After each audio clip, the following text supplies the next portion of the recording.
सहनावतु सहनौ भुनक्तु सह वीर्यं करवावहै तेजस्विनावधीतमस्तु मा विद्विषावहै।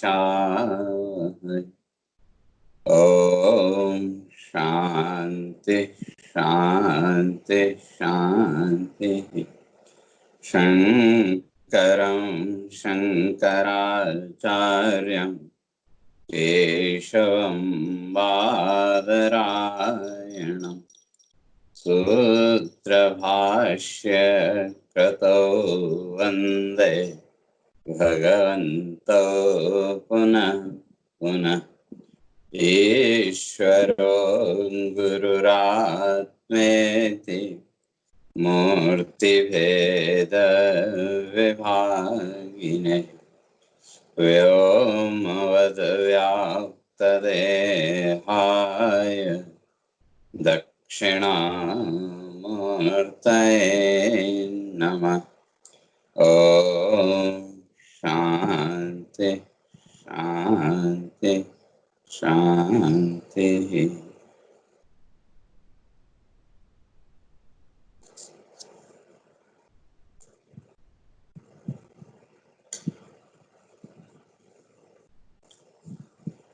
हिंदू विचार चल रहा था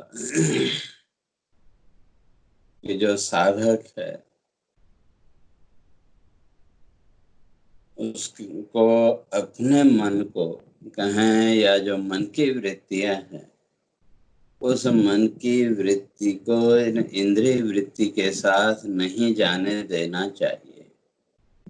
उसके लिए स्पष्ट करके है कि मन की वृत्तियां अगर इन इंद्रिय वृत्तियों के साथ संसार वृत्ति के साथ ही अगर मन की वृत्ति जुड़ी रही तो उसका परिणाम अशांति, अर्थात फिर वहां तो केवल संसार भाव रहेगा, ईश्वर भाव या आत्म भाव वहां नहीं बन सकता। और आत्म भाव के बिना क्या है वे शांति की अनुभूति नहीं हो सकती। और अशांतस्य कुतः सुखम, और फिर जो अशांत है यदि उसको सुख कहाँ। दो क्यों इंद्रियाणाम ही चरताम यन मनोन विधीयते, 67 श्लोक कल चर्चा करके आए थे। तो इंद्रियां तो अपने विषयों की ओर प्रवृत्त होंगी, तो वो उनकी स्वाभाविक गति है, स्वभाव है। लेकिन यन मनोन विधीयते कहते हैं अब यहाँ दो चीजें हैं। एक व्यक्ति उस इंद्रिय वृत्ति के पीछे पीछे अपने मन को ले जाता है, और जो साधक हैं, जो योगी हैं, उन्होंने उस इंद्रिय वृत्ति के साथ मन की वृत्ति को नहीं जाने दिया, तो धीरे धीरे उनका जो इंद्रिय विक्षेप है वो कम होने लगेगा। और जिसने अपनी मन की वृत्तियों को इन इंद्रिय वृत्तियों के साथ जोड़ दिया तो उसके लिए भगवान कह आए थे, तदस्य हरति प्रज्ञाम वायु नावम इवाम भसे। जैसे समुद्र में कोई नाव हो तो जो हवा है, जिधर को हवा चलेगी नाव उसी ओर जाएगी, अर्थात भटकाव के अतिरिक्त और कुछ नहीं, कभी इधर कभी उधर। तो इसी तरह से इन इंद्रिय वृत्तियों के साथ मन की वृत्तियों को जोड़ने का अर्थ है जीवन में एक भटकाव, एक भ्रम की स्थिति को पैदा करना। और जहां तक संसार की बात है, संसार की स्थिति हुई है, इन इंद्रिय वृत्तियों के साथ व्यक्ति ने जब अपने मन की वृत्तियों को जोड़ा तो पूरे जीवन का विश्लेषण करके देखें, पूरे जीवन को अगर हम देखें, इस इंद्रिय वृत्ति कहें या जो मन की वृत्तियां हैं, इन मन की वृत्तियों को पूरा करने में ही पूरा जीवन हमारा बीत गया। लेकिन मिला क्या? यही दो चीजें, सुख और, तो इस सुख दुख के जाल में ही जीव भटकता रहा। और जब तक इस सुख दुख के जाल में जीव भटक रहा है, तो भगवान कहते हैं उसको शांति नहीं मिल सकती। तो इसलिए उस शांति की स्थिति तक पहुंचने के लिए, तो कौन सी शांति? कल इस बात की चर्चा करके आए थे। एक कृत्रिम शांति और एक सहज शांति। तो जो कृत्रिम शांति है, आर्टिफिशियल सेटिस्फैक्शन, ये तो थोड़ी देर का है।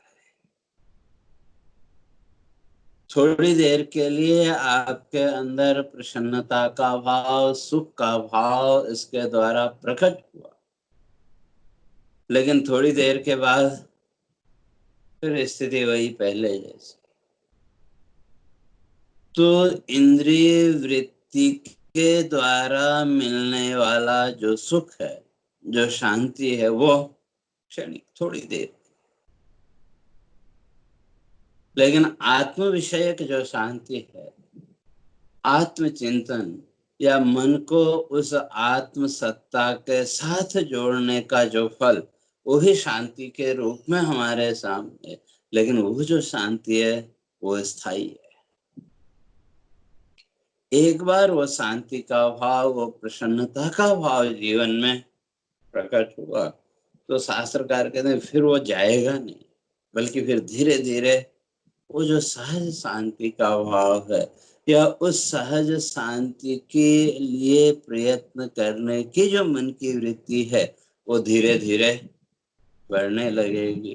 तो ऐसा जो साधक है, तो उसका जो संसार भाव है वो धीरे धीरे कम होने लगेगा।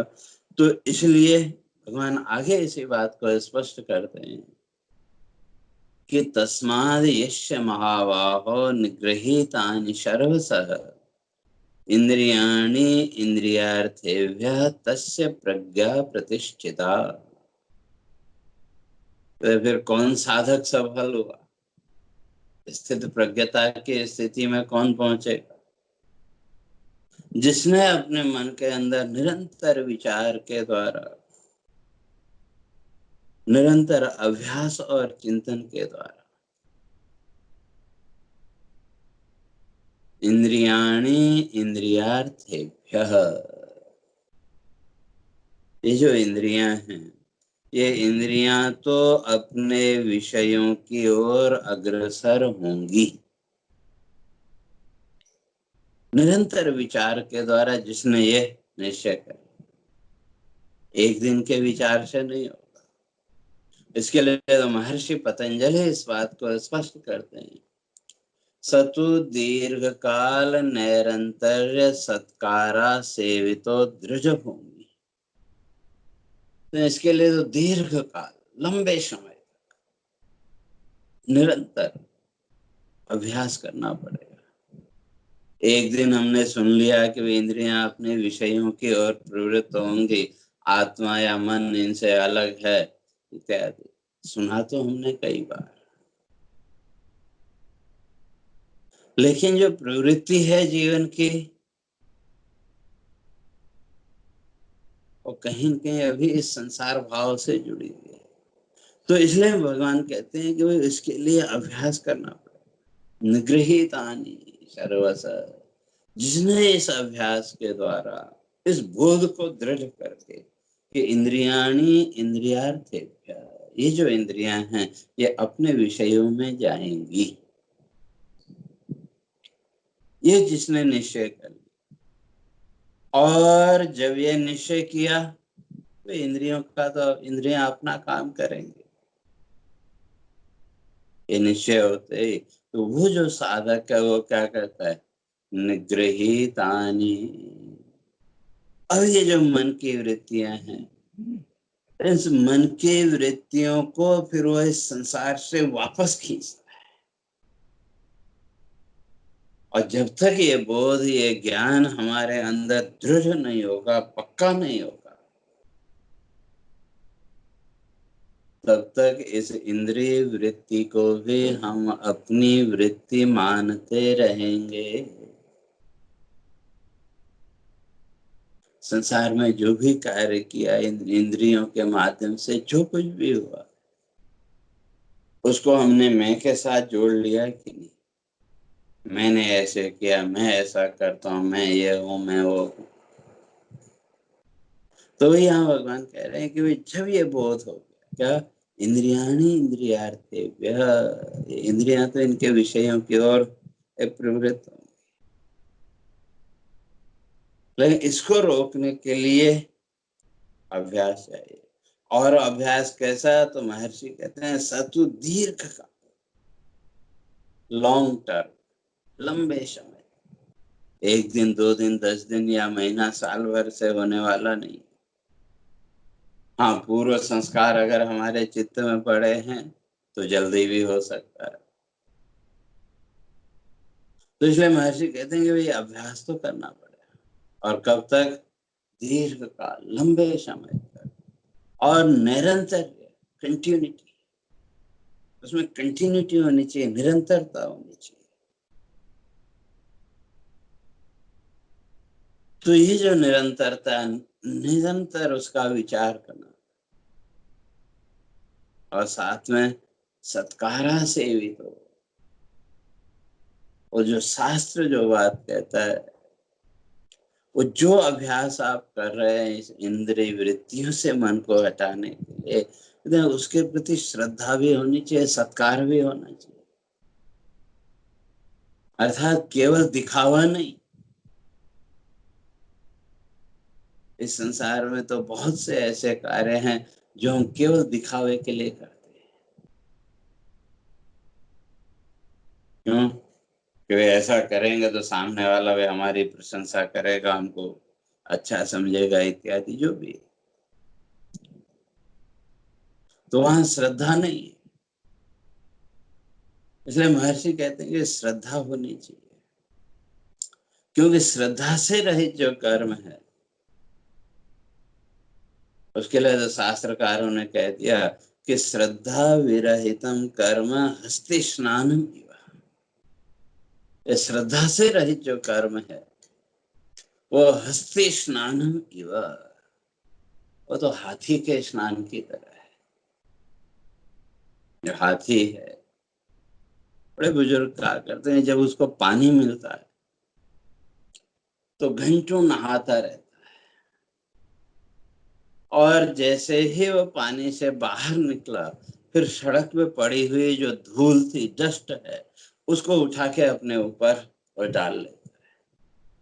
तो घंटों स्नान करने का फिर लाभ क्या हुआ? तो वह इसी तरह से शास्त्रकार कहते हैं श्रद्धा विरहितम कर्म, श्रद्धा से रहित जो कर्म है, और हस्ते स्नानम इव, वो तो हाथी के स्नान की तरह। इसलिए शास्त्रीय वाक्यों के प्रति श्रद्धा भी होनी चाहिए। इसलिए मंत्र कहता है यो यस् श्रद्धा तस्यैव तत्, जिसकी जैसी श्रद्धा होगी उसको फल भी वैसे ही मिलेगा।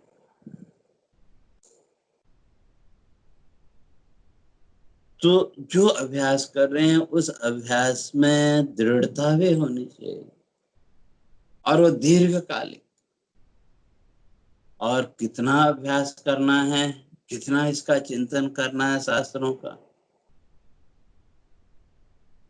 क्यों सारे शास्त्रों का निचोड़ तो यही है कि ब्रह्म सत्यम जगत मिथ्या जीवो ब्रह्मैव नापरः। ब्रह्म सत्यम, वो जो परमात्मा है, वो जो ब्रह्म तत्व है, वो सत्य है, और जगत मिथ्या, ये सारा दृश्य प्रपंच जो जगत, ये मिथ्या, झूठा है। झूठा ही कह लो। जीवो ब्रह्मेव नापर, और ये जो जीव है उस परमात्मा से भिन्न और कुछ नहीं।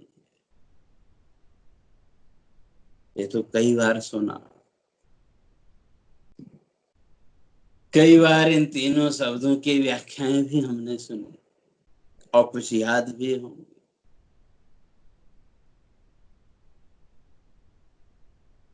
लेकिन ये एक दिन के सुनने से काम चलने वाला नहीं। तो कब तक इसका विचार करना है? तो पंचदशी का कहते हैं आतत्वावबोधनात्,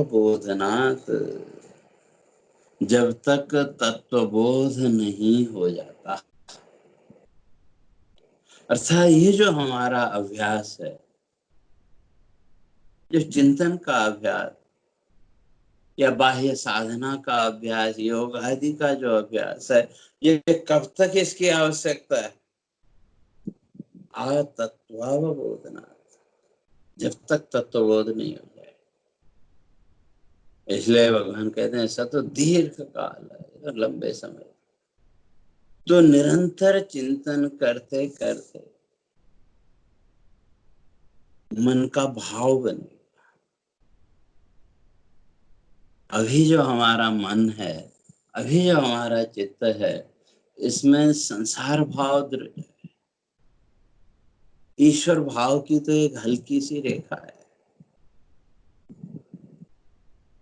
या यूं कहें कि सुबह थोड़ी देर के लिए हमने उस ईश्वर भाव को जागृत किया, बाद में फिर भूल गए, फिर यही संसार भाव चलता रहा। तो वो जो निरंतर आत्मचिंतन का जो भाव है, निरंतर उस आत्म सत्ता का जो विचार, वो विचार करते करते आपके मन में उस भाव का सृजन होगा, वो भाव बनेगा। और भावे ही विद्यते देव, तो उस भाव में ही सब कुछ है। तो इसलिए वो अभ्यास निरंतर और सतु दीर्घ काल निरंतर, निरंतरता उसमें होनी चाहिए। और साथ में श्रद्धा भी होनी चाहिए। तो तीन चीजें, एक लंबे समय तक, और दूसरा निरंतरता, कंटिन्यूटी, और तीसरा उसके प्रति श्रद्धा। तो ये तीन चीजें जब साथ में होंगी तो क्या मिलेगा? सत्कारा सेवितो दृढ़ भूमि, आपका एक प्लेटफॉर्म तैयार, एक बेस तैयार। 2-4-10 दिन के चिंतन में वो ब्रह्म तत्व की प्राप्ति हो जाएगी ऐसा नहीं है। उसके लिए तो निरंतर और करना पड़ेगा, और पहले वो बेस तैयार हो। और वो जो बेस है,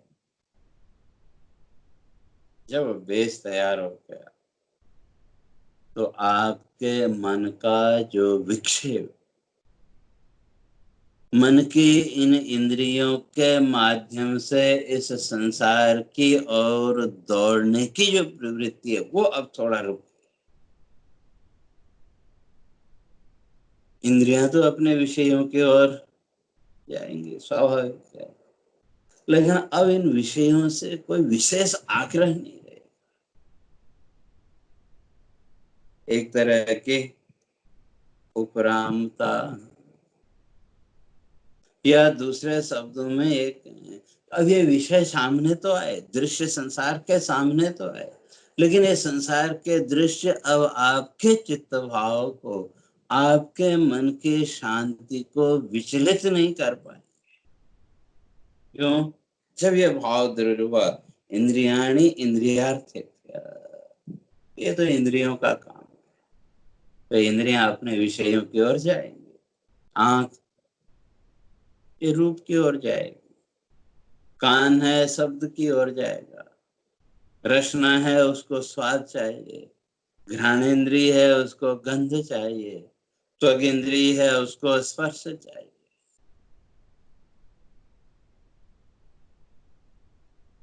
लेकिन जो साधक है, जो धीरे धीरे अभ्यास के द्वारा जो उसने अपने अंदर वो दृढ़ता लाई, तो अब इन विषयों के सामने आने पर भी मन की वृत्ति इनके साथ नहीं जुड़ी।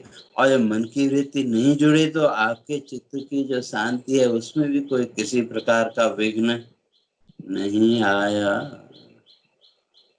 लेकिन ये एक दिन के उससे नहीं होगा, इसके लिए तो निरंतर विचार करना पड़ेगा। क्योंकि जितना भी संसार है, ये सारा संसार पहले भी चर्चा करके आए थे, एक प्रतीति से ज्यादा और कुछ नहीं। जिस दिन ये दृढ़ता लाने में हम सफल हो गए अपने अंदर, सारा संसार का दृश्य प्रपंच ये सब क्या है, ये सब प्रतीति मात्र। क्योंकि जिस संसार के दृश्यों को हमने सच्चा मान रखा है, जिस संसार दृश्य को, जिस संसार भाव को हम सच्चा मान के पकड़ के बैठे हैं, मैं मेरा, हमने तो अपने पूरे जीवन का चिंतन बस इस मैं मेरा में बांध के रख दिया। इससे बाहर हम अपने को निकाल ही नहीं पाए। अब मैं और मेरा का स्वरूप कैसा है वो सबका अलग अलग, लेकिन कहीं न कहीं हमने इसी मैं मेरा में ही स्वयं को बांध के रखा। और उसका कारण इस दृश्य जगत को, दृश्य का अर्थ केवल जो दिखाई दे रहा है वही नहीं, बल्कि यह पांचों इंद्रियों का जो विषय है। क्यों, इन इंद्रियों के माध्यम से ही संसार का ज्ञान है। इसलिए भागवत ने एक बड़ी अच्छी बात स्पष्ट की, कहते हैं ये जो संसार है, इस संसार है कैसा। एकायनासो द्विफलस्त्रिमूलः चतुरसः पंचविधः षडात्मा सप्तत्वगष्टविटको नवाक्षो दशच्छदीः द्विखगो हि वृक्षः। एकायनासो द्विफलस्त्रिमूलम्, ये जो संसार है कैसा, एकायन, इसका एक ही आधार है, वो है माया। और माया का अर्थ इल्यूजन कहें, भ्रम कहें, या यूं कह दें कोई जो दिखाई दे, उसकी प्रतीति भी आपको हो, लेकिन हाथ में कुछ भी नहीं, पकड़ में कुछ भी ना आए। जैसे स्वप्न, सपना जब आप देखते हैं, सुबह आंख खुलने के बाद आपको वो स्वप्न याद रहा, और जब वो स्वप्न याद रहा तो उस समय भी वो स्वप्न के सारे दृश्य आपके सामने प्रकट हुए, सारे दृश्य प्रकट हुए। और उन दृश्यों से सुख दुख आदि अनुभूति भी जैसी स्वप्न में हुई थी वैसी ही। लेकिन कभी कभी व्यक्ति इन स्वप्न के दृश्यों के साथ भी चिपक जाता है कि सामान्यतया हम नहीं चिपकते, लेकिन कभी कोई बड़ा अच्छा अपने मन मुताबिक स्वप्न हमको दिख गया तो हम उसके साथ चिपक, और फिर उसके अनुसार कल्पनाएं, नए नए संकल्प व्यक्ति करने लगा। लेकिन वो जो स्वप्न के जो भी पदार्थ आपने देखे, तो आपके हाथ में है क्या, कुछ भी नहीं। और स्वप्न के सारे दृश्य एक प्रतीति के अतिरिक्त और कुछ नहीं, प्रतीति के सिवा और कुछ नहीं। तो इसी तरह से ये सारा संसार, जिस संसार को हम सच्चा मान के बैठे हैं, ये भी वही स्वप्न की तरह ही है। क्योंकि जो भी स्वप्न आपने देखा, उस स्वप्न का आधार व्यक्ति की अपनी कल्पनाएं, अपनी इच्छाएं।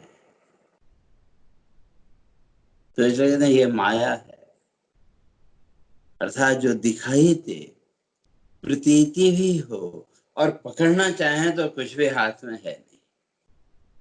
तो इसी तरह से इस संसार का हम विचार करके देखें तो बचपन से लेकर के आज तक कितने दृश्य हमारे सामने आए, तरह तरह के दृश्य है, और उन दृश्यों को लेकर के अपना पराया, सुख दुख आदि ये सब प्रतीतियां भी होती रही, लेकिन हमारे पास में क्या है?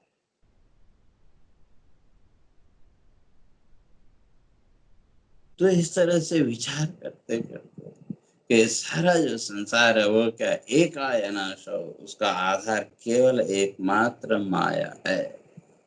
और माया का लक्षण ही क्या, अघटित घटना बटी ऐसी माया, अर्थात असंभव को भी जो संभव करके दिखा दे, संभव बना दे नहीं, संभव करके दिखा दे केवल थोड़ी देर के लिए, उसी का नाम माया। जैसे फिर सोई स्वप्न में आ जाओ, स्वप्न के जो दृश्य हैं, उन दृश्यों का निर्माण करने में आपको कितनी देर लगी? मुश्किल से 1 सेकंड का है, उतनी भी देर नहीं लगी। लेकिन यथार्थ में उन दृश्यों का अगर निर्माण करना हो, बहुत लंबा समय चाहिए। तो इसी का नाम माया, अघटित घटना बसी, असंभव को भी जो संभव सा दिखाते। तो इसलिए ये सारा जो संसार है, कहते हैं इसका आधार केवल एकमात्र ये माया ही है, अर्थात ये सारा संसार प्रपंच इस माया के अतिरिक्त और कुछ नहीं है। और द्विफल, कहते हैं इस संसार के 2 ही फल हैं, सुखम दुखम च, सुख और दुख। और त्रिमूला, ये जो संसार रूपी वृक्ष है, इसके जो ट्रंक है, मूल जो है इसका, क्या बोलते हैं, ट्रंक, तना, पेड़ का तना। तो इसके कितने मूल? तो त्रिमूल, सत्व रज और तम, ये 3 गुण इसके। और चतुरस, इसके 4 रस, अर्थात ये 4 पुरुषार्थ, धर्म अर्थ काम और मोक्ष, ये 4 इसके पुरुषार्थ हैं। और इस संसार को जानने के लिए कहा पंचविधा, 5 तरह से, अर्थात ये जो 5 हमारी ज्ञानेंद्रियां हैं, इन ज्ञानेंद्रियों के द्वारा ही संसार को जाना जा सकता है। अर्थात ये जो हमारी ज्ञानेंद्रियां हैं, आँख कान नाक मुंह, ये संसार का हमको बोध कराते। तो ये जितना भी संसार प्रपंच है, ये फिर क्या हो गया, इंद्रिय विषय है। इसलिए इंद्रियाणी इंद्रियार्थ, इसलिए भगवान कहते हैं ये जो इंद्रियां, ये तो अपने विषयों की ओर जाएंगे, रूप रस शब्द गंध स्पर्श इसकी ओर जाएंगे, और ये इंद्रियां आपको इन विषयों का बोध भी कराएंगे। तो इस संसार के रूप रस गंध बोध, गंध शब्द स्पर्श जो विषय हैं, इन विषयों के ज्ञान के लिए, इन पदार्थों के बोध के लिए इंद्रिय वृत्ति की आवश्यकता है। इस इंद्रिय वृत्ति के बिना इन पदार्थों का ज्ञान नहीं होगा। तो ये इंद्रियां ये अपना काम करेंगी, लेकिन जो साधक है वो निग्रहीतानि, वो अपने मन की वृत्ति को फिर इस इंद्रिय वृत्ति के साथ भटकने नहीं देता। अर्थात ये इंद्रियां आपको बोध कराएंगी, ज्ञान कराएंगी। ऐसा नहीं समझना कि वही जो योगी है, जो तत्वज्ञ महापुरुष है, उसको इस संसार का ज्ञान नहीं है, ऐसा नहीं, उसको भी ज्ञान, लेकिन इस संपूर्ण ज्ञान को वो एक प्रतीति से ज्यादा और कुछ नहीं मानता। और जब उसकी दृष्टि में वो प्रतीति मात्र है, तो अब इस संसार का ज्ञान होने पर भी, इन दृश्यों के सामने होने पर भी उसका मन उसके साथ चिपकता नहीं।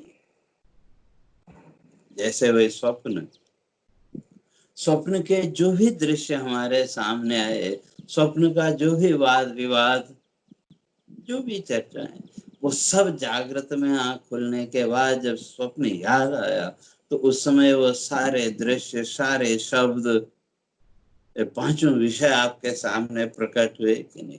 इन सब का आपको ज्ञान हो रहा है कि नहीं?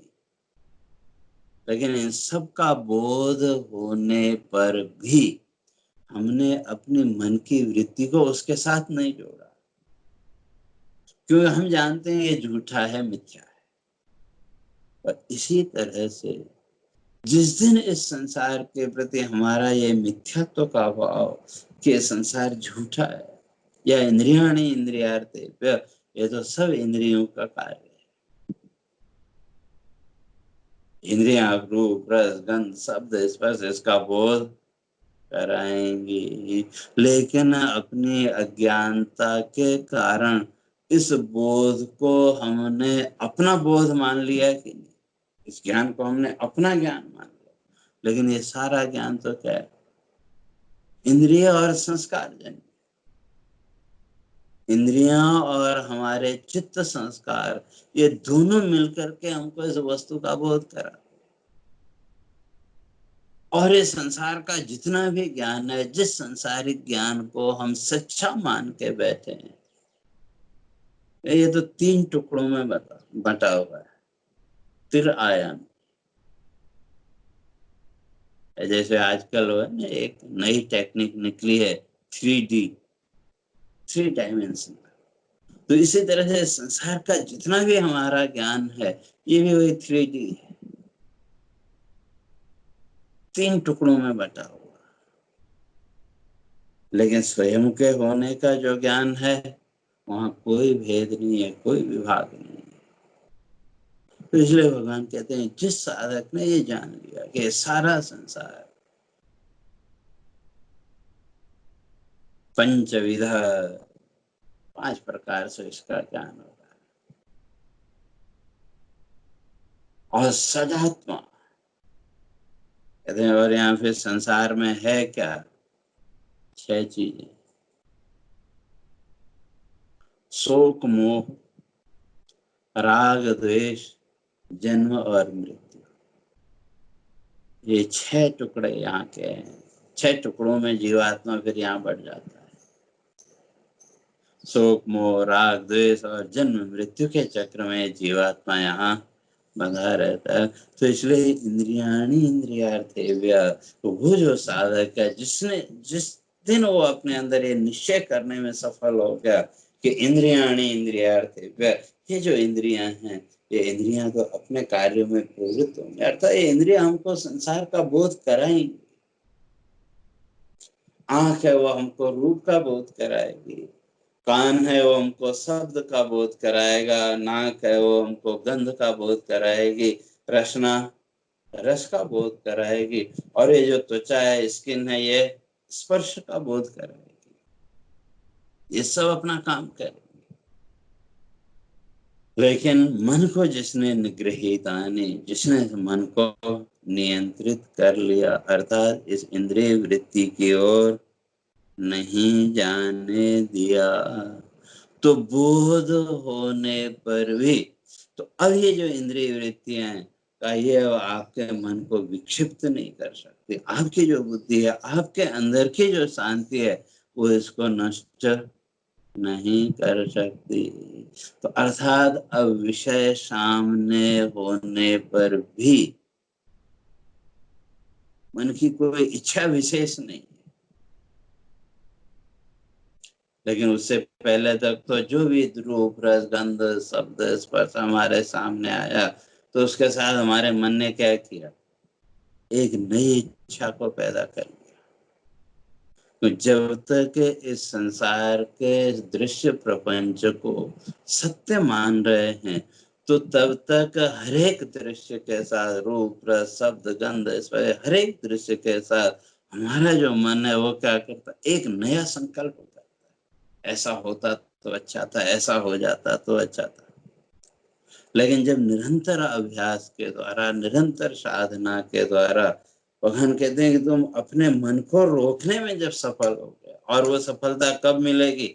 इंद्रियाणि इंद्रियार्थेभ्य, जिस दिन हम विचार के द्वारा, चिंतन के द्वारा अपने मन के अंदर ये भाव दृढ़ करने में सफल हो गए कि इंद्रियाणि इंद्रियार्थेभ्य, ये इंद्रियां तो हमको इस संसार के विषयों का बोध कराएंगे, रूप रस शब्द गंध स्पर्श इनका बोध कराएंगे। ये इंद्रियों का कार्य। जिस दिन ये निश्चय हो गया उस दिन मन की वृत्ति संसार भाव में जो भाग रही थी वो धीरे धीरे रुकनी शुरू हो जाएगी, वो धीरे धीरे उसको विश्राम मिलेगा। और फिर वही स्थिति सेकंड स्टेप में, अब आया कोई विक्षेप, पहले क्षण में थोड़ा विक्षेप है लेकिन सेकंड उसमें कोई विक्षेप नहीं, और तीसरी अवस्था में जब वो दृढ़ हो गया, अब इसे रहे या न रहे उससे भी उसको कोई अंतर नहीं पड़ेगा। तो इसलिए भगवान कहते हैं कि वे निगृहीतानि सर्वश, इसलिए जो साधक है, जो विचारशील व्यक्ति है, उसको कहते हैं अब इसे रहे या न रहे उससे भी उसको कोई अंतर नहीं पड़ेगा। तो इसलिए भगवान कहते हैं कि वे निगृहीतानि सर्वश, इसलिए जो साधक है, जो विचारशील व्यक्ति है, उसको निगृहीतानि, इस सब का नियंत्रण करना चाहिए, इसको धीरे धीरे ये संयम अपना करना चाहिए। और ये एक दिन में हो जाएगा ऐसा नहीं, तो उसके लिए तो दीर्घ काल निरंतर सत्कारा से तो दृढ़भूमि श्रद्धा पूर्वक लंबे समय तक ये अभ्यास हमको करना पड़ेगा। और ये अभ्यास ही हमको इस संसार भाव से, इस संसार के बंधन से धीरे धीरे ऊपर उठाएगा। इसलिए कब तक उसका विचार करना, कब तक उसका चिंतन करना, कहते हैं आतत्वावबोधना, जब तक तत्वबोध नहीं हो जाता। और जब तत्वबोध हो गया तो तस्य प्रज्ञा प्रतिष्ठिता, उसकी जो बुद्धि है वहां वो स्थिर हो जाएगी। तो उसकी आगे की चर्चा फिर क्रमशः आगे करेंगे। हरे ओम। पूर्णमदः पूर्णमिदं पूर्णात् पूर्णमुदच्यते पूर्णस्य पूर्णमादाय पूर्णमेवावशिष्यते। ओम शांति शांति शांति। शंकरं शंकराचार्यं केशवं बादरायणं सूत्रभाष्य कृतौ वन्दे भगवन्तौ पुनः पुनः। ईश्वरो गुरुरात्मेति मूर्तिभेदविभागिने व्योमवद्व्याप्तदेहाय दक्षिणामूर्तये नमः। ओम शांति शांति शांति।